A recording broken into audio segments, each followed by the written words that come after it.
Bonjour à toutes et à tous. Au menu du jour, une petite vidéo sur la programmation. Ce que je voudrais faire, c'est une étoile, là, comme j'ai déjà essayé. Voilà, l'idée, ça va être de pouvoir lui permettre aussi de tourner, hein, donc faire une animation en P5.js. On va pouvoir aussi changer la couleur. Donc ici, j'ai fait des sliders. Je vais vous montrer comment faire ce genre de choses. Je peux changer le rayon extérieur, hein, voilà, des branches, et puis le rayon intérieur également, et puis voilà, ici c'est le nombre de branches que je vais pouvoir changer. Donc l'idée, ça va être d'arriver à ça. Donc c'est parti. Alors je suis parti, hein, ici d'un fichier vierge, hein. J'ai juste fait un canvas de 800 par 800 avec une couleur voilà, gris assez foncé. Alors là, je travaille sur Sublime Text, hein. Je trouve que c'est plus pratique que le Web Editor très souvent. Là, ça va parfaitement convenir. Donc l'idée, hein, ça va être on va devoir définir déjà un nombre de branches. D'autant que je vais dire 8 pour l'instant. Je voudrais une étoile à 8 branches. Je vais devoir définir aussi en variable globale le rayon intérieur, le rayon extérieur. Je vais les appeler R1 et Rxt par exemple. Donc entre 100 et 300, ça devrait être pas mal. 8 branches pour un début, puis après on verra comment faire varier tout ça. Et donc je vais aussi je vais tâcher de calculer les points qui vont être sur un coup sur le rayon intérieur, un coup sur le rayon extérieur. Donc je vais définir une variable locale que je vais initialiser à R1, hein, le rayon intérieur. Et puis je vais faire appel à une boucle for pour calculer les points. Donc je vais commencer avec un angle de 0. Et puis l'angle, je vais devoir l'incrémenter d'une certaine valeur. Pour une étoile à 8 branches, il va falloir que je divise le cercle complet, donc 360 degrés, en 8, ou plutôt en 16, hein, puisque j'aurai 8 points extérieurs pour 8 points intérieurs pour faire une étoile à 8 branches. Donc je vais commencer peut-être par calculer l'incrément que je vais mettre sur l'angle, hein, pour chacun des points. Alors donc ça va être 2π, 2π en radian, c'est le tour global, c'est 360 degrés, divisé par donc le nombre de branches, mais que je vais multiplier par 2, puisque je veux 8 branches extérieures et 8 branches intérieures, hein, donc 16 points en tout à calculer. Donc dans ma boucle for, je pars de a égale 0, a donc inférieur à le cercle complet, donc il y a la constante qui s'appelle 2π, 2π, et puis je vais lui ajouter à chaque tour de boucle l'incrément angle inc. Voilà, et donc je vais devoir calculer un point en x qui va être, alors le centre, hein, de mon canevas, c'est 400, plus le rayon, ici ce sera d'abord R1, puis après Rx, puis R1, puis Rxt, etc. Fois, et donc cosinus de mon angle. Et puis je vais faire pareil pour calculer le y, donc cette fois-ci ce sera sinus. Voilà. Ce que je peux faire, c'est déjà placer un point à x, y, et voir ce que ça donne. Donc là, il n'y a pas d'actualisation automatique, hein, mais j'ai juste à faire F5, rafraîchir, pour voir quelque chose. Alors là, pour le coup, je ne vois rien du tout. Alors je pense que j'ai pas mis de couleur, donc je vais mettre stroke 255, et puis une épaisseur de trait, hein, donc ce qui concerne aussi les points, stroke weight de 4 pixels. Donc là j'ai des points. Alors j'ai oublié de changer, donc à chaque tour de la boucle for, si R vaut R1, alors R va devenir Rxt, et sinon, donc else, R égale R1. Ok, donc voilà, là j'ai mes points. Ok, donc je vais devoir tracer maintenant les traits entre ces points-là. Alors pour faire ça, il y a une fonction qui est très intéressante, c'est un shape. Donc on va taper avant, hein, le tracé beginning shape, à la fin, après ma boucle for, je vais mettre end shape. Et entre les deux, donc c'est pas point que je vais mettre, c'est vertex, donc de x, y. Ok, donc là j'ai bien mon étoile qui apparaît. Alors simplement, petit souci, c'est que j'ai du remplissage, donc je vais mettre du no fill, je voudrais avoir seulement le trait extérieur. Et puis je vais peut-être choisir une couleur un peu mieux, voilà, du rouge, pas de vert, un peu de bleu, pour faire du violet rose. On va voir ce que ça donne comme couleur. Ok, alors là je vois que ma forme, ma shape n'est pas fermée, donc on peut lui mettre un argument qui sera une constante close, qui sera ici. Ok, donc à chaque fois j'actualise mon navigateur.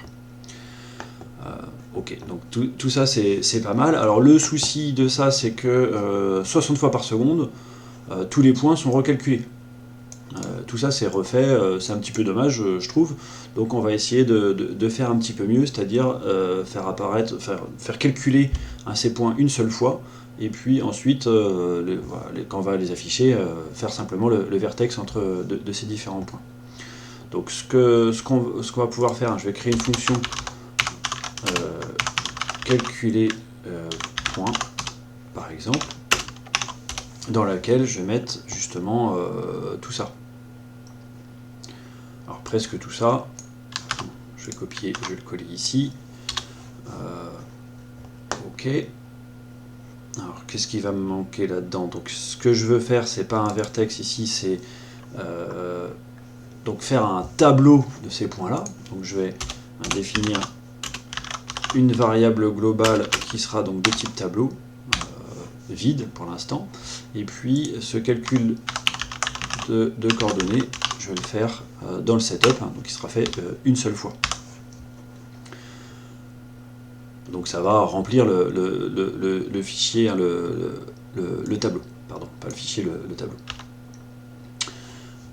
Donc ce ne sera pas un vertex ici, mais ce sera, je vais créer un vecteur que je vais ajouter dans le tableau de points, donc ce sera un tableau de vecteurs. Un vecteur c'est juste quelque chose qui permet d'avoir deux coordonnées, un x et un y. C'est plus pratique pour pas mal de choses. Donc je vais faire ajouter à mon tableau de points un vecteur, donc create vector de x, y. Ok, donc pour l'instant j'ai calculé mes points, si tout va bien ce sera dans mon tableau de points. Et puis ici donc entre le beginning shape et le end shape, alors pardon, le let r égale r int et le let angle inc, je vais les retirer d'ici et je vais les mettre donc ici. L'idée c'est toujours d'avoir un draw très light et de faire des calculs, et ici pas les faire plein de fois, le faire une seule fois. Alors quand même, à chaque tour de boucle, je vais avoir besoin de calculer, alors ce sera pour l'animation ensuite, parce que pour l'instant on n'a pas besoin de le faire 60 fois par seconde, mais je vais devoir afficher ces points. Donc là je vais faire une boucle for qui va parcourir mon tableau de points. Alors il y a une syntaxe qui est très simple, qui va être celle-là, let p of points, donc tous les objets qui sont dans le tableau qui s'appelle point avec un S, donc, P va passer par tous ces points là. Et puis donc je vais faire vertex de donc P.x, P.y. Alors si je ne me suis pas trompé, ça devrait faire le même résultat. Okay. Mais avec l'avantage, c'est que le calcul des points n'est fait qu'une seule fois. Ok. Alors maintenant, ce que je voudrais faire, c'est faire tourner cette étoile. Alors ce qu'on peut peut-être commencer à faire aussi, il y en a certainement qui ne sont pas très à l'aise avec les radians, on peut changer le mode d'angle. Donc ici, je vais lui dire que ce sera des degrés.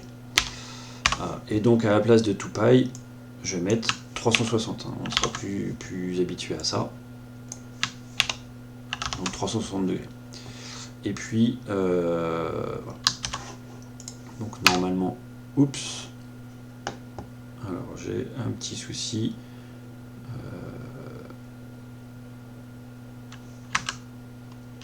Alors j'ai retrouvé où était le problème, hein, c'est que je faisais calculer les points avant d'avoir défini mon angle mode en degrés, hein, donc je vais bien faire l'inverse.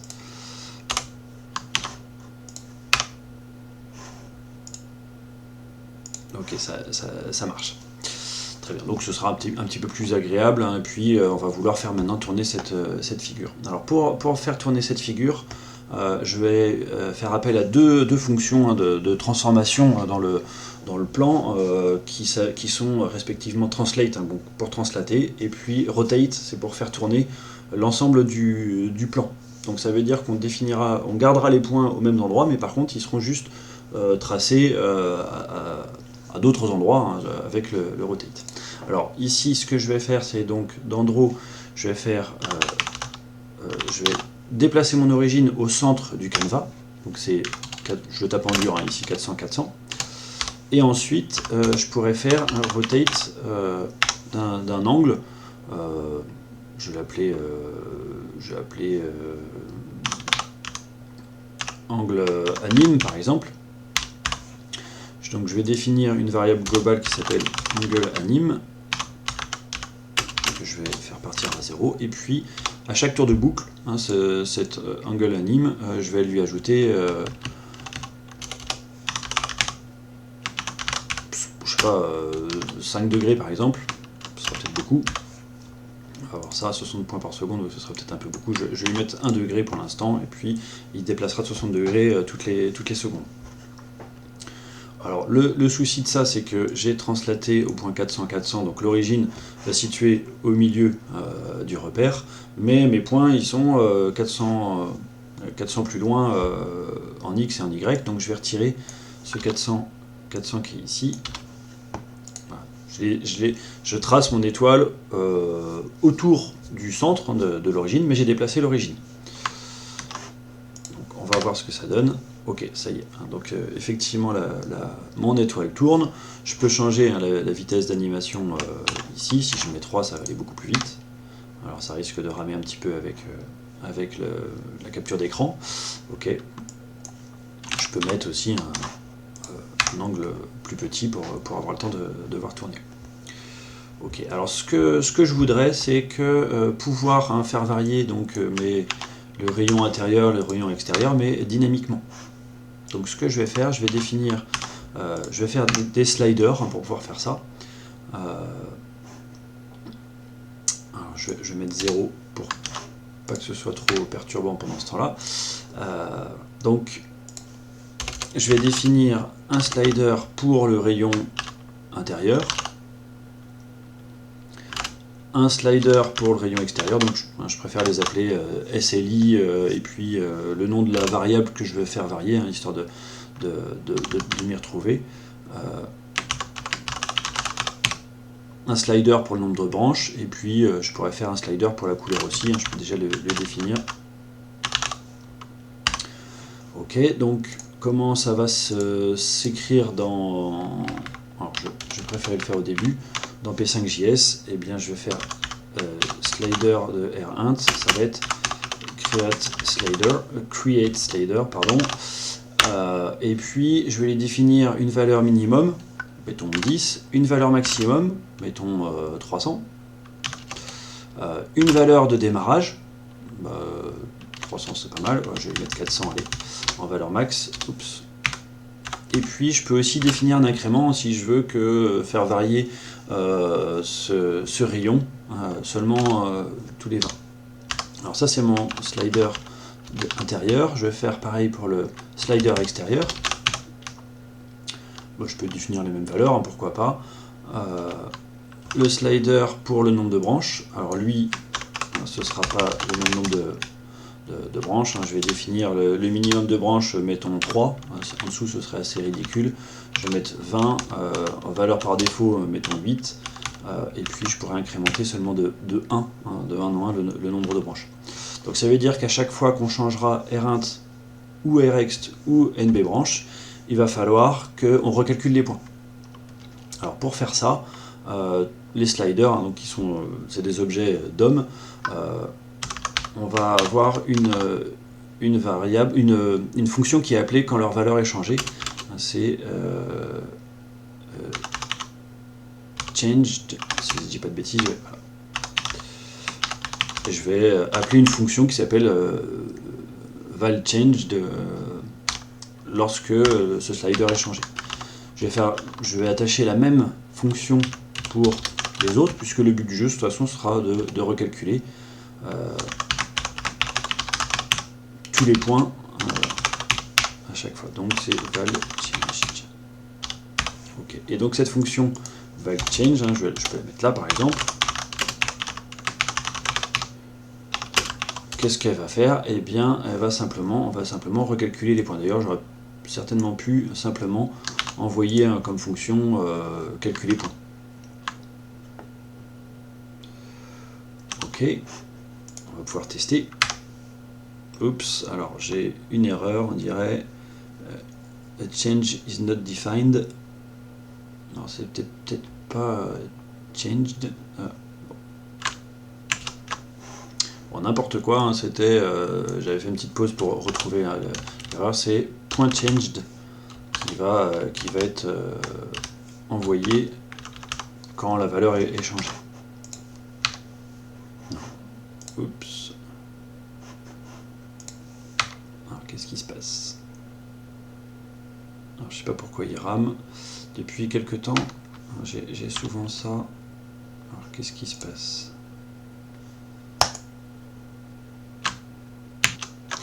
Ok, alors j'avais fait une petite faute de frappe, hein, j'avais mis un N minuscule, il fallait que ce soit un N majuscule. Là, j'espère que ça va fonctionner maintenant. Oui. Donc je peux fermer la console, hein, qui permet de retrouver des erreurs. Je pourrais en reparler dans une autre vidéo. Donc l'idée serait que normalement ces valeurs changent. Ah oui, évidemment, j'ai pas défini que dans calculer points, je vais d'abord définir que rint égale donc la valeur globale, hein, du rayon intérieur, ce sera la valeur issue du slider, donc c'est .value. Oups, .value. Même chose pour le rayon extérieur. Et puis même chose pour nombre de branches, c'est bien comme ça que c'est appelé. Oui. Alors, je fais attention à la frappe, hein, bien sûr. Ok, donc maintenant ça devrait changer. Ah oui. Alors je vois ce qui se passe, hein, tout simplement dans le draw.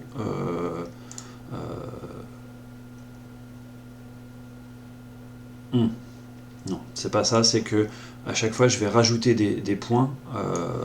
Donc il faudrait que à chaque fois que je calcule des points, je reparte d'abord d'un tableau vide. Sinon je rajoute à mon tableau d'autres points et puis p5.js hein, refait ça. Voilà, ça y est. Donc, ok, ça fonctionne.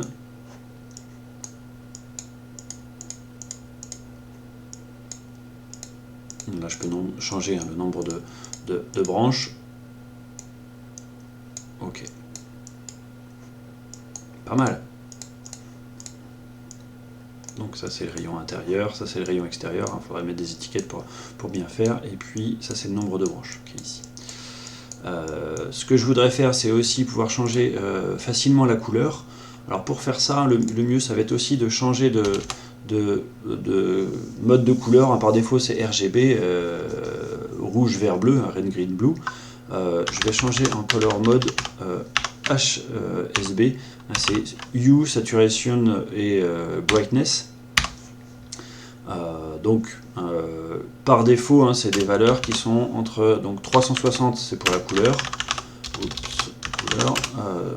une valeur entre 0 et 100 c'est pour la saturation, donc la quantité de couleur, hein, qu'il y a dedans, et puis une valeur entre 0 et 100 pour donc la luminosité, hein, la brightness. Ça doit s'écrire comme ça si je dis pas de bêtises. Bref. Ok, donc ici, hein, forcément, à couleur de fond, donc si je veux du gris, hein, je vais obtenir en faisant 10, hein, simplement, un gris qui va rester foncé. Et puis par contre, forcément, les couleurs que j'avais définies ici vont plus correspondre, donc je vais dire par exemple 200, ça c'est la couleur, on verra ce que ça va donner, et puis 100 en saturation et 100 en brightness. Donc ça donne un bleu plutôt pâle. Alors je vais peut-être mettre un petit peu moins de saturation pour que la couleur soit pas trop pétante.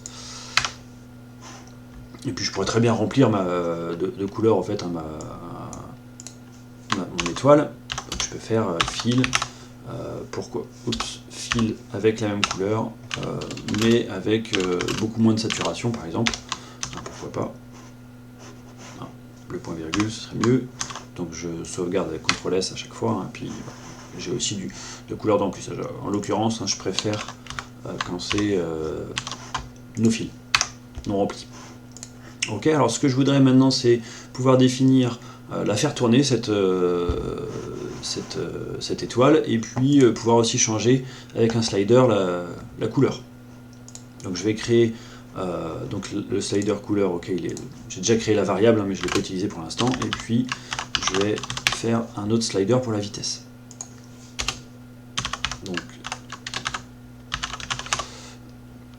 Donc je vais créer un slider pour la couleur. Donc elle va aller entre 0 et 360. Elle va partir de 200 par exemple. Et puis j'ai pas besoin de définir un pas. Hein. Et puis SLI vitesse. Même chose. Hein. Donc j'anticipe un petit peu. Je vais créer le slider. Il va aller entre, je sais pas, entre 0 et 5 degrés. On part pas avec une valeur par défaut de 1, et puis on part pas de 0,1 par exemple, pour pouvoir faire ça. Donc là, sur ces sliders là, j'ai pas besoin de recalculer les points, hein. J'aurais juste besoin de changer la rotation. Et donc à chaque tour de boucle, qu'est-ce que je vais faire? Eh bien je vais prendre la valeur de mon slider vitesse, et je vais l'ajouter à l'angle d'animation pour que ça tourne. Et puis au niveau de la couleur, et je vais prendre ici la valeur de mon slider de couleur, point value. J'espère que ça va fonctionner. Ok, donc là j'ai bien mon slider de couleur qui me permet de changer de couleur, donc avec toujours une saturation à 80% et puis une luminosité à 100. Et puis ça doit être mon slider de vitesse. Ok, ça fonctionne, c'est plutôt sympa je trouve, le résultat. Ok.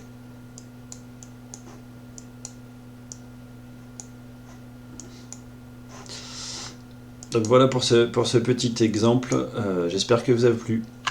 Bonne journée.